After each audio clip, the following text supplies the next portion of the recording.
श्री राम कथा में आज प्रस्तुत करते हैं श्री हनुमान जी के द्वारा काल नेमी का वध, और ये भी बताएंगे कि रावण ने क्यों काल नेमी को ही छल करने के लिए भेजा।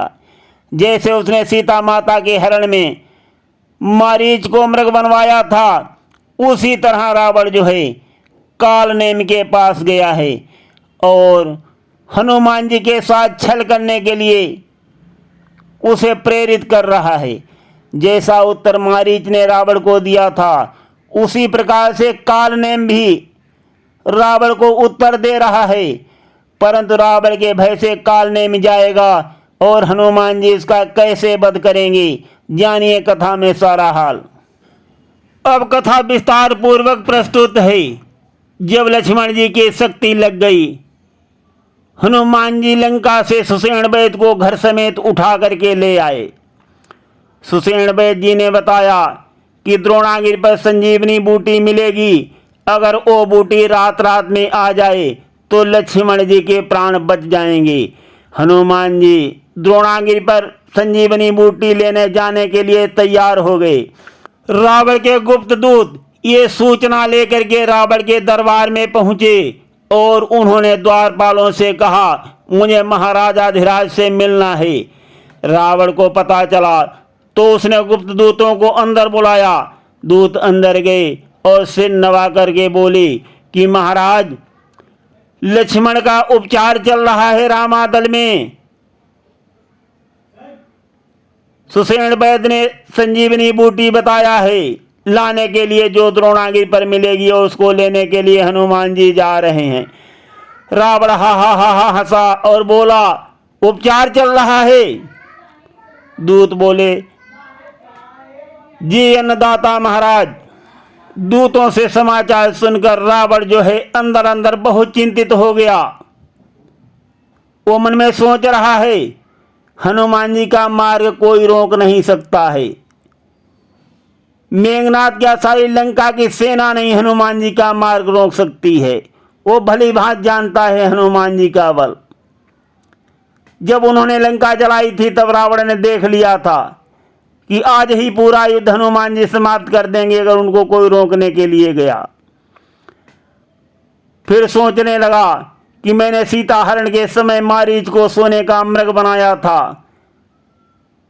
मारीच तो मारा गया, किंतु मुझे सफलता मिल गई थी और मैं सीता का हरण करने में कामयाब हो गया था।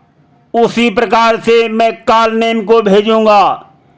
काल नेमी भले मारा जाएगा, किंतु वो हनुमान जी को रात भर के लिए अवश्य रोक लेगा।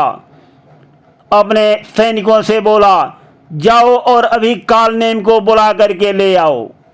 रावण का आदेश सुनकर दूत जो है जो आज्ञा कहकर चल देता है और काल नेमी को बुला करके ले आता है। काल नेमी आता है और रावण के दरबार में प्रवेश करके बोलता है, महाराज जी जय शिव शंकर की। तो रावण कहता है, जय शंकर की। फिर कहा कि काल नेमी, तुम तो लंका के पुराने हितैषी और आज्ञाकारी हो और तुम अपनी कपट चालों में बहुत ही माहिर हो। हनुमान जी संजीवनी बूटी लेने द्रोणागिरि पर्वत पर जा रहा है और तुम उसके मार्ग में पहुंच करके ऐसा माया जाल बिछा दो और अपनी चाल में उसको एक रात भर के लिए फंसा लो, जिससे वो द्रोणागिरि पर्वत पर न पहुंच पाए। रावण की बात को सुनकर काल नेमी जो है वो कांपने लगा और बोला, महाराज, जिसने आपके देखते देखते सारा नगर जला दिया, उसका रास्ता कौन रोक सकता है। हे नाथ, मिथ्या बकवास छोड़ दो और भगवान श्री राम जी से संधि कर लो। इसी में तुम्हारा भला है और लंका का भी भला है। रावण बहुत क्रोधित हो जाता है काल नेमी की बात को सुनकर और बोलता है कि मूर्ख, मैंने तुझे उपदेश सुनने के लिए नहीं बुलाया है, और जो मैं कहता हूं सो अभी कर और बकवास बंद कर दे। अगर फिर से मना किया तो तेरा सिर और मेरी तलवार होगी। काल नेमी भयभीत हो गया, सोचने लगा, अच्छा और बुरा जो भी होता है वो कर्मों के आधार पर ही होता है और अगर मुझे मरना ही है तो मैं क्यों श्री राम के दूत के हाथों से मरूं, क्यों मैं इस पापी के हाथ से मरूं। और बोला कि मुझे आपकी आज्ञा जो है वो स्वीकार है महाराज। रावण बहुत खुश हो गया, बोला शाबाश शाबाश, मुझे ऐसी तुझसे उम्मीद थी। और देखो देखो एक काम बनाकर लाओ तो मुंह मांगा इनाम पाओगे काल नेमी। बोला जो आज्ञा महाराज, आप निश्चिंत रहो। और शीश झुका करके वहां से चल देता है। उस कही चला रची सी मग माया, सर मंदिर बरबाग बनाया। मारुत सुत देखा शुभ आश्रम, मुनि बोझ जल पियो जाई श्रम। आ गया छल करने के लिए और कपट भेष धारण करके मार्ग में बैठ गया। जब हनुमान जी को बहुत सुंदर यह दृश्य प्रतीत हुआ तो सोचने लगे सामने किसी मुनि का आश्रम जान पड़ता है, इसलिए कुछ देर के लिए वहीं चलूं और मुनिवर से पूछ करके जल पान कर लो, बहुत प्यास लग रही है। हनुमान जी आश्रम की ओर जा रहे हैं और काल नेम जो है हनुमान जी को आता देखकर बोलता है, जय कौशलाधीश, जय श्री राम, संकट मोचन पतित पावन, जय श्री राम। ये बात सुनकर हनुमान जी चकित रह गए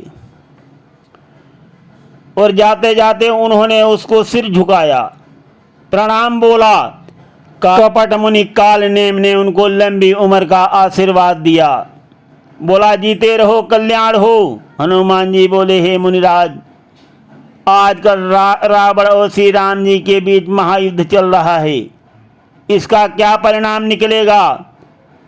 काल नेम बोला, हाँ हाँ, ये संग्राम मैं अपनी ज्ञान दृष्टि से साक्षात देख रहा हूँ।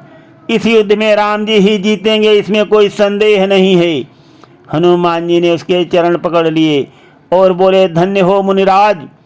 और फिर विनम्र वाणी से कहा कि हे मुनिराज, मुझे बहुत जोर से प्यास लगी हुई है, यदि कुछ जल हो तो मेरी प्यास बुझाओ।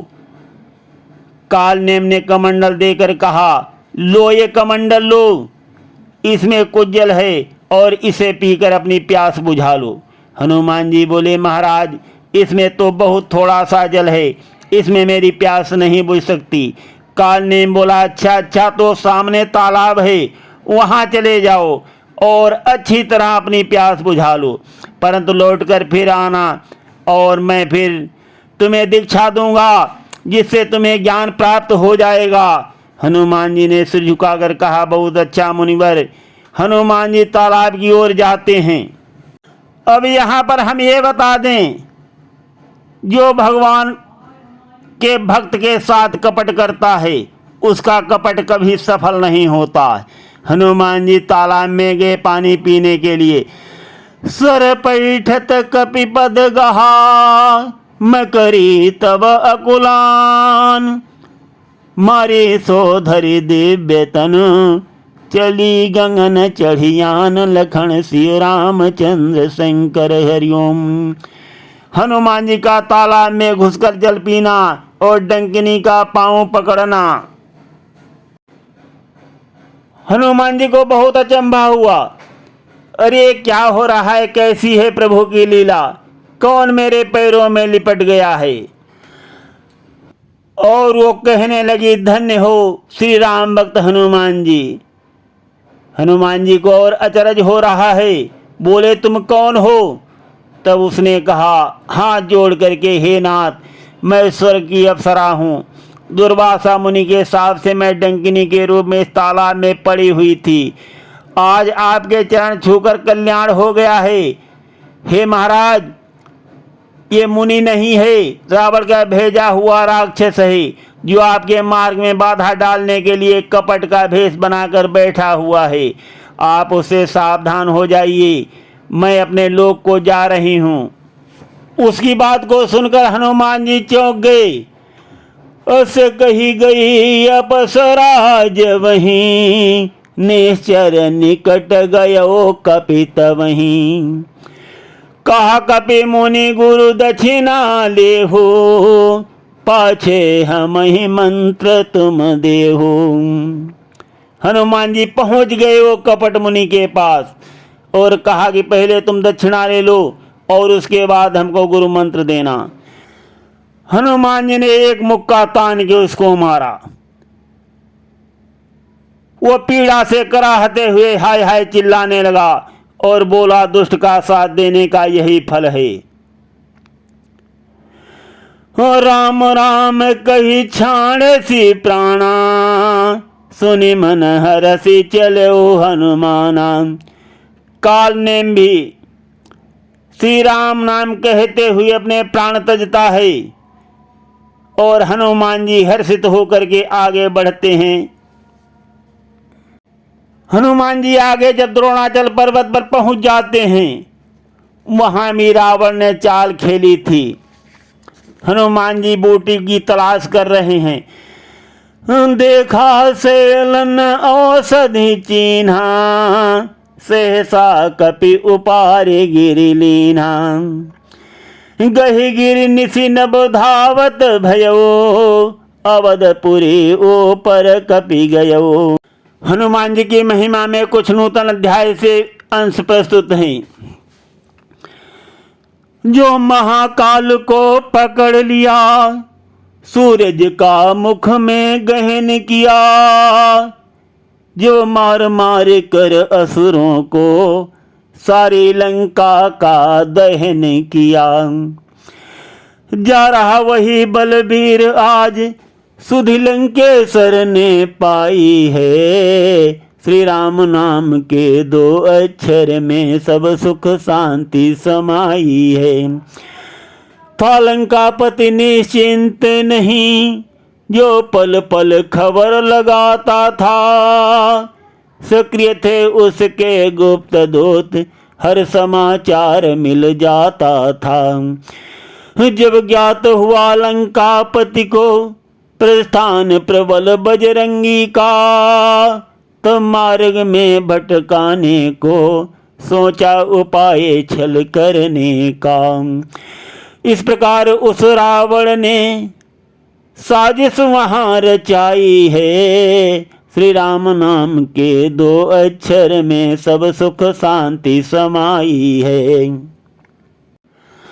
काल ने से तब कहा, जाकर करो उपाय। उस बानर को मार्ग में देर अधिक लग जाए। गुजर गई ये रात जो, बन जाएगा काम। फिर तो बूटे भी नहीं कर सकते आराम। काल नेमि ने पहुँच कर छल बल रचा अपार। पहुँच निकट हनुमान के, कहने लगा पुकार। चतुर अंजनी लाल तब गए चाल पहचान। मिटा दिया उस असुर का, जड़ से नाम निशान। इस प्रकार उस मार्ग में काल नेमि को मार। चले पवन सुत मार्ग में,